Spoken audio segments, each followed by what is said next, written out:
everyone, and welcome to another video in which I talk to a professional photographer about how they've created a particular image. Today I'm talking to Paul Carroll, who is a professional commercial photographer. Hi Paul, how are you? Hi Ange, yes, I'm good, thanks. Surviving the lockdown, how are you? Yeah, I'm pretty good, thank you. It's been nice talking to various photographers and people in the photographic industry like this. So Yeah, it's a really really nice great to connect series. with you. I've been keeping up with them online, Oh, great, thank you. learning a few new tricks myself. So thanks for that. Oh, that's good to know. That's good to know. So today you're going to talk about using flash to recreate the look of golden hour. Yes, yeah, it's a technique that I've been using for a while now. It's pretty straightforward, but you need the kit and you need to know how to do it, obviously. But once you do, you know, it's a great way of creating some stunning golden hour shots, even when the weather's pretty terrible. Okay, well that sounds interesting. Okay, all right. Well, shall I switch over and share my screen? I'll show you a couple of shots. That would be great. Okay, right. So just give me a second. Let's get this going. Okay, can you see that now? Yeah, that's great. Brilliant. Okay, so here is a shot at golden hour. So we know as photographers, we all love that golden hour light. You know, when last hour before sunset or first hour after sunrise in the morning, the light's really low, beautiful, long, soft shadows. If you shoot towards the light, you get that backlit effect, bit of flare going on, all adds to the atmosphere of the shot. So we love to work in that light. The problem is that it's often quite gloomy in the UK. Summertime, you know, you've got to either have a ridiculously early start or quite a late night. And even when you do get the light, it's not always in the right position. So if you're shooting in built up areas or, you know, you can't quite get the angle, you're not always getting the effect. So I've been experimenting with flash on how we can sort of recreate a similar sort of look.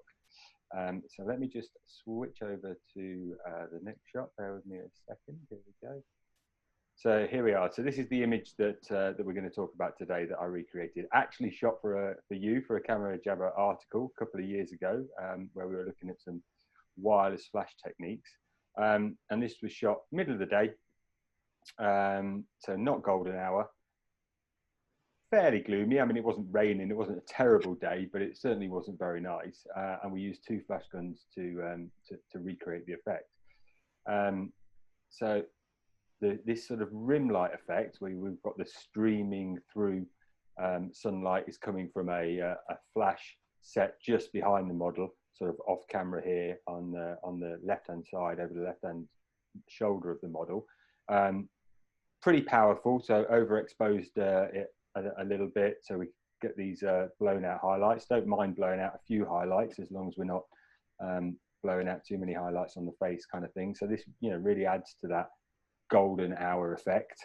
And then on this particular one, used a flash on the at the front as well, to light the model from the front. So, you know, for a sort of middle of the day when you're not getting that golden light, to be able to recreate something like this with a couple of speed lights that you've got in your, you know, that you've got in your camera bag, you can carry them around pretty much anywhere, battery powered and all that.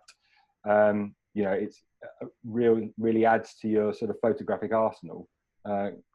Produce something quite creative. Yeah, it's a lovely image. And one thing I noticed about that is that the light from the front, it's quite soft, isn't it? There's no real harsh shadows. Yeah. And she's So got some nice catch lights in her eyes too. yes. Thanks for pointing that out. Yeah. So I'll just switch over to the sort of behind the scenes shot that we captured there. So you can see our model, you know, lying down in the bluebell wood.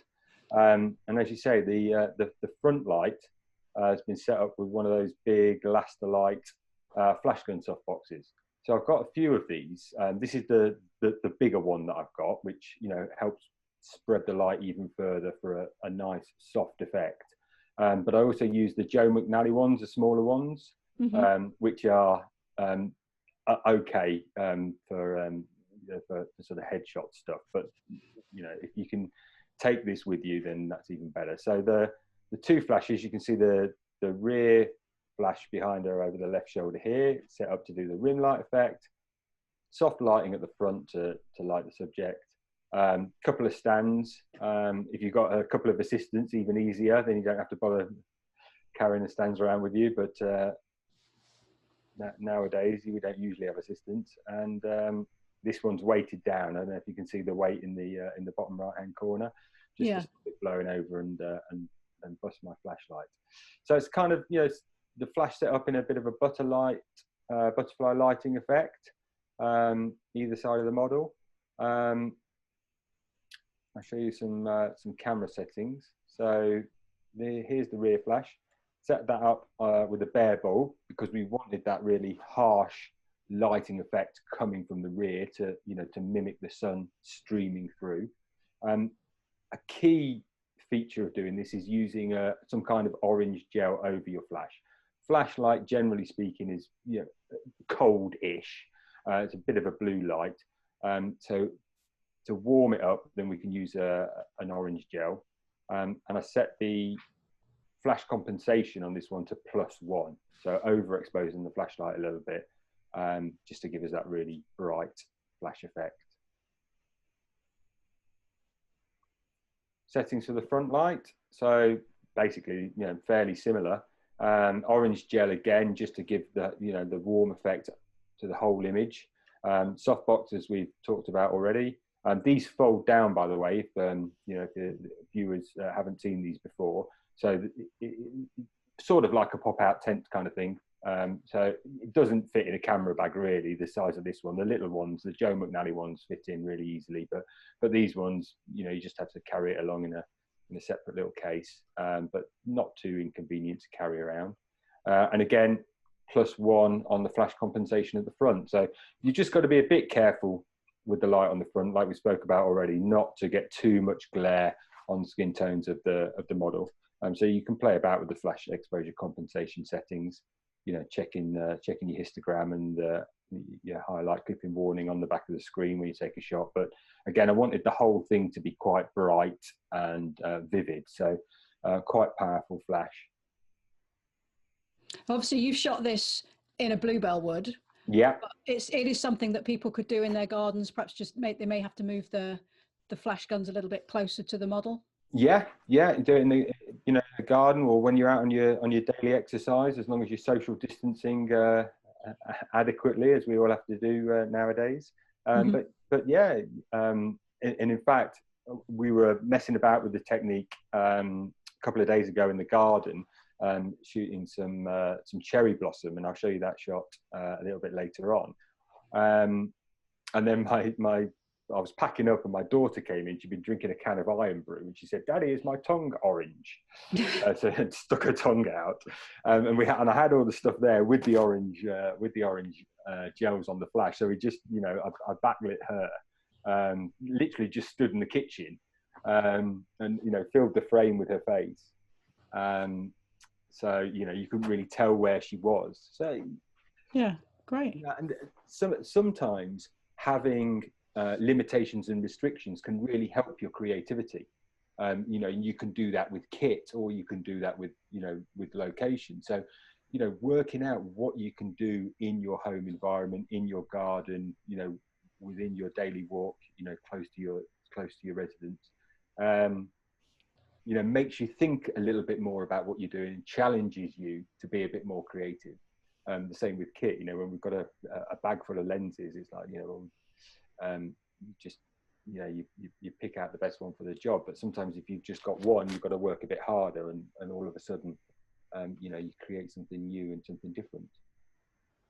Yeah, I think that's very true. It's often, you know, when people get sort of, they say they're in a rut, they've lost their mojo. One of the first things I often suggest is that they get rid of most of their kit, you know, take it out of their bag, just go out with one lens, or, you know, one focal length, and Sure. Yeah. you know, aim to shoot one aperture or something like that. Minimize your decisions. Yeah. So whilst we're onto it, I'll just flick up the camera settings. So really wide aperture. So shot this on a prime, so f1.4. If we go back to the image, obviously you get that beautiful shallow depth of field effect, that ethereal, otherworldly, really pull the model out from the background, and our isolator. Try and keep within a flash sync speed. So these flash guns here, I'm using the Nikon SB5000s, which shoot TTL off camera, and it's radio controlled, so you can control it all through the camera. And they will shoot high-speed sync as well, so you can go above your flash sync speeds. But to be honest with you, I find the pulse flash doesn't work quite as well. You have to overclock it a bit, I find, to get the right exposure. So particularly if they're this far, if the lights are set up this far away from the subject, I'd be trying to keep within a flash sync speed, which we were able to do here. And obviously, you know, if you're shooting a very wide aperture, a low ISO to keep your shutter speed down, you know, is helpful, because you know, you're getting better image quality, better color, better dynamic range. So, you know, if you're pulling it around a bit in RAW afterwards to really enhance the effect, you know, the low ISO is going to help you. Now, obviously, the comparison of this image with the final image that you actually shot, the colors are very different, aren't they? And that's, you've used an orange gel, or orange gels on both of your flash guns. But what about the white balance for the camera? Yeah, so generally, I go for about a 6,000 Kelvin. When I'm using the orange gels. I mean, you could crank it up higher than that, and it would just, you know, it would just make it slightly warmer and more orange. But about between 6,000 and 7,000 works pretty well in terms of getting that golden hour effect. And again, obviously, if you're shooting RAW, you know, you can tweak that later, you know, in your RAW processor as much as you like. But yeah, anything 6,000 plus generally gives you that nice warm looking glow. If you are looking for something to do in lockdown in the back garden, as I say, we went out and we did a similar sort of shot in the back garden a couple of days ago. Managed to capture this one of the cherry blossom. So I've got a very young cherry sapling tree in my garden, and we're getting a little bit of blossom on it at the moment. So we went out and had a bit of a play with it. Not a particularly fancy lens shot on this one. This was the kit lens that came with the Z7, so it's the 2470 f4. But if you're shooting fairly small subjects like this, and you can get really close to it, so close to the minimum focusing distance on the lens, even at f4, you're getting a nice shallow depth of field effect blowing out the background. And this one was done with just a single flash. So, you know, if you've only got the one flash gun, there's the behind the scenes shot. So there's me on the right looking a bit miserable. And this is my eldest down in the bottom left-hand corner, shooting away. He's actually, we've moved on to having a play with the macro lens at this stage, but the initial shot was shot on the 2470. But there we are. It's just a one flash gun. Basically the same technique, but here we were just shooting aperture priority, middle of the day, you know, fairly overcast, ISO 100-ish. It was giving us a decent shutter speed, plus one flash exposure compensation on the rear flash, and you know, off you go. Once you've got it set up, you know. Yeah, and that really does look like it's been taken in golden sunshine. Yes. You wouldn't guess that's flash. Yeah. So this was, I think this was with the macro lens. And I don't know if you can see my pointer on the screen or not, but you see down in the bottom right hand corner here. So this is actually the flash head. Oh right, so you've put it behind. Yeah, so we sort of hid it behind these yellow flowers here. So I kind of hid it in these yellow flowers. So quite some way off. Yeah, and then just shot straight towards it. And there was a few where there was too much glare on it. You could kind of see that it was a flash, but you know, just literally millimeters playing with the angle and the composition can you know, create a very different look on each image. So, you know, once you're up and running with the kit, you know, you just shoot away to your heart's content. But you know, amazing that you can, you know, shoot this kind of thing in your back garden. Yeah. Yeah, and of course, once you start doing it, like you say, you get absorbed into it and you start trying all sorts of different things, and you can end up with some really interesting results. Yeah. Great. Brilliant. So I'll just come back, stop the share. So I'm using I'm a Nikon shooter, as you know. So I'm using the SB5000s. So got a couple of those, so pretty easy to take on the bag. You were talking about white balance, so these come with the color gels, so you get an orange gel and a green gel, and really they're for balancing under artificial light sources. So you've got the orange for use under tungsten, the green for use under fluorescent, and I don't know if you're going to be able to pick this up on the video or not, but you've got the little contacts on the flash, which sit in on the flash gun head itself. So the camera knows what color flash is coming out, which helps with your auto white balance if you're just shooting auto. I do a lot of events, conferences, that kind of stuff. So I use those for those if I'm just shooting auto white balance, and can create something different. But also, as we've seen, you can use them for creating nice effects.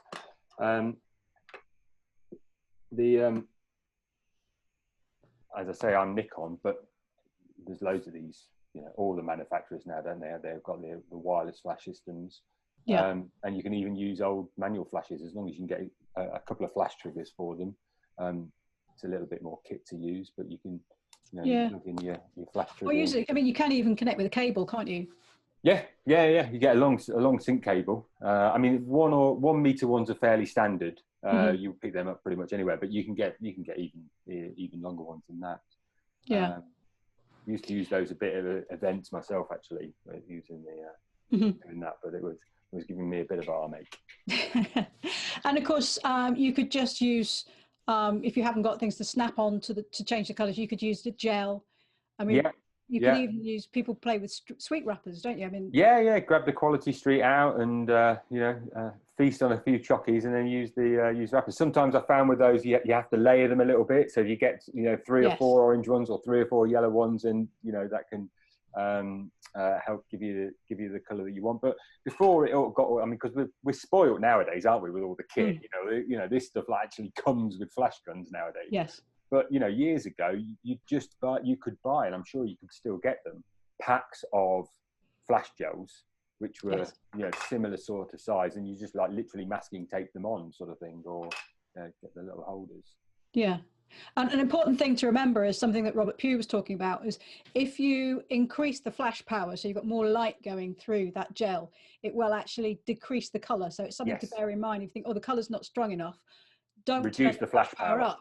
Take it down, exactly, because the brighter the white light that's coming through, the less color that you're going to get from your gel. So great. Okay, well, thanks for sharing that with us, Paul. No problem. I was only a little technique sort of thing, but I thought your viewers might find it useful and interesting. I think it's interesting. I'm sure some people will try it. Yeah, great. Okay, well, thanks very much, Paul. It's great to talk to you. All right, you too. Keep well and talk soon. Thank you. You too. Bye-bye. All right.